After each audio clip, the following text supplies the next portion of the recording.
540 WAUK, Milwaukee's real news and great conversation. And now on your FM dial at 100.3. Here's your Daily News Roundup. With local news on 540 WAUK on 100.3 FM, I'm Stuart J. Waddles. Milwaukee County leaders say dangerous smoke from Canadian wildfires is forcing changes across the area, and they want people to stay inside. A statewide air quality alert is in place through noon today, and it could last longer along Lake Michigan. County Executive David Crawley says this is the worst air quality the community has ever seen, and he's urging people to limit time outdoors and to follow health guidance. County services are still running, but outdoor work is being scaled back. Pools are closed and zoo animals are being kept inside. Milwaukee Public Schools is shutting down summer classes, recreation sites, and meal programs today because of the heavy smoke. Health officials say if you feel serious symptoms like trouble breathing or chest pain, call 911. It is expected the smoke will clear out later in the day. The Milwaukee Common Council is changing restrictions aimed at Rottweilers and Pit Bulls. Alders this week passed a measure that makes it so dogs can't be labeled dangerous based on their breed, changing it to reflect documented behavior. The dangerous classification can be given to dogs and cats who bite without being provoked, charge at people, or act aggressively. Officials say removing the breed restrictions also removes a sense of safety because all dogs are capable of biting. It's all news all morning from 540 WAUK on 100.3 FM. There are some new details about financial trouble inside Sarah Rodriguez's campaign and the impact of the Milwaukee County executive. Last week, the lieutenant governor learned that a promised ad campaign of hers never ran and bills went unpaid. That was discovered the day before securing David Crawley's endorsement. According to UrbanMilwaukee.com, Rodriguez allowed for the endorsement without sharing the financial information with Crowley. Rodriguez's campaign defends her response, but critics say the situation raises concerns about honesty and leadership.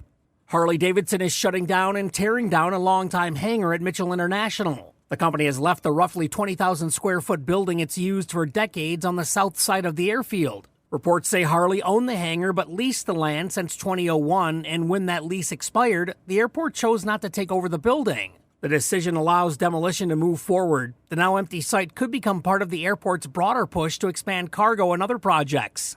A Milwaukee nonprofit is moving closer to having a permanent home. Kinship Community Food Center officially broke ground on their new facility on the city's east side this week near Holton and Locust. The facility will cost more than $21 million and includes a free market, commercial kitchen, and space for families to find resources. Kinship has been operating out of a subleased basement but hopes to move into a new facility next year. And that's the local update. It's all news all morning, 6 to 9 on 540 WAUK on 100.3 FM. News anytime at WAUKradio.com.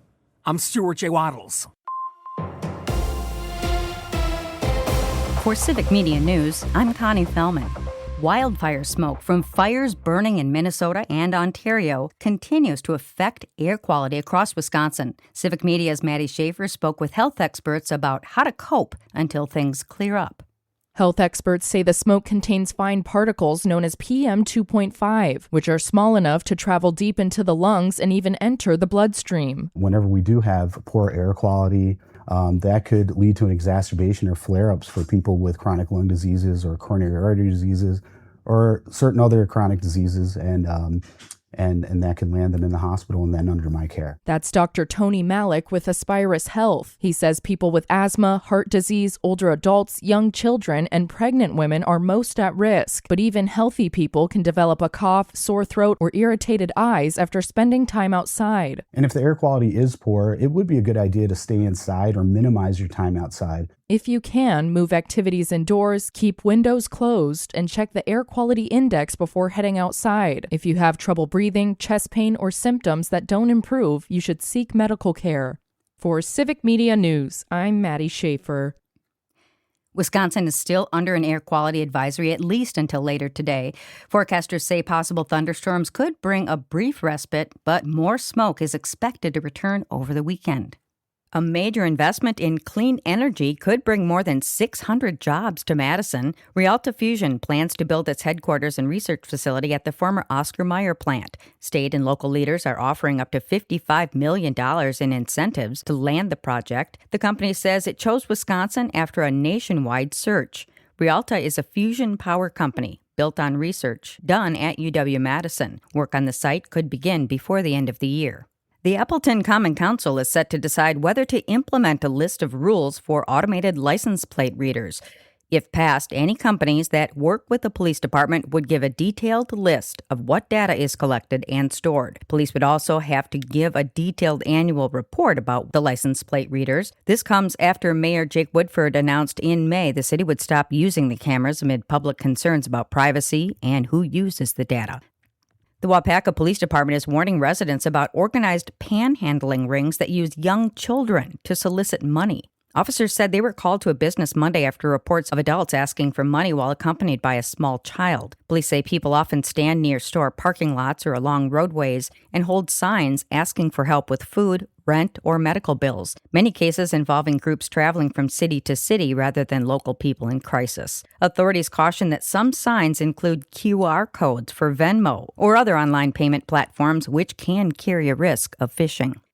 Investigators from the Marathon County Sheriff's Office are still looking for leads following the theft of 20 head of cattle valued at $50,000. Deputies were called July 8th to Kingdom Haven Farm after owners said the animals were discovered missing the morning before. Investigators say there were no signs of forced entry at the gates, fences, or cattle barn. The case remains active, with officials saying they plan to canvass the area for possible surveillance footage from nearby homes or businesses. Emergency dispatchers in Dane County are getting help from artificial intelligence. The Public Safety Communications Department said it'll soon be adding AI dispatchers to the force in order to assist with non-emergency 911 calls. Officials explain the system will transfer non-emergencies to a different line, and the virtual assistant will handle calls such as noise complaints and animal control inquiries. And that's your state news update. I'm Connie Fellman for Civic Media News.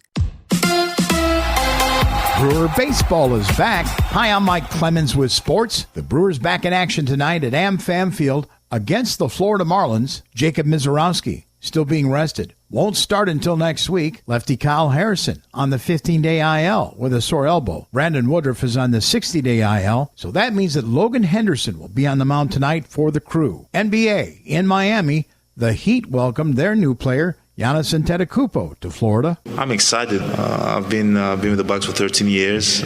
I love what I've felt so far. I think people are so welcoming, so nice to me. I hope it stays that way. I'm so driven. Like, all this stuff is nice. Like, we can talk about it all day long. But I just love playing basketball.